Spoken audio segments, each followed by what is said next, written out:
വലിയ നോയമ്പിന്റെ 46-ാം ദിവസം ഹെബ്രായക്കാർക്ക് എഴുതിയ ലേഖനം 2-ാം അധ്യായം 9-ാം വാക്യം.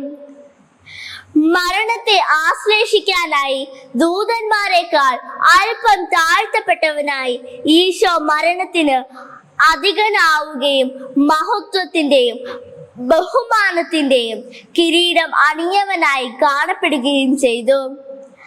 ദൈവപുത്രനായ ഈശോ മനുഷ്യനായി ജനിച്ചു. ഈശോ പാപികളായ നമ്മുടെ രക്ഷയ്ക്കായാണ് മനുഷ്യനായി അവതരിച്ചതും കുരിശിൽ തന്റെ ജീവൻ സമർപ്പിച്ചതും. കുരിശ് മരണത്തിലൂടെ മനുഷ്യ മക്കളോടുള്ള ദൈവത്തിന്റെ അഗാധമായ സ്നേഹം പ്രകടമാക്കി. ഈ വലിയ ത്യാഗത്തിനു ശേഷം ഈശോ മരിച്ചവരിൽ നിന്ന് ഉയർത്തെഴുന്നേറ്റു. ഇതിലൂടെ ഈശോ സകലത്തെയും ജയിക്കുകയും ചെയ്തു.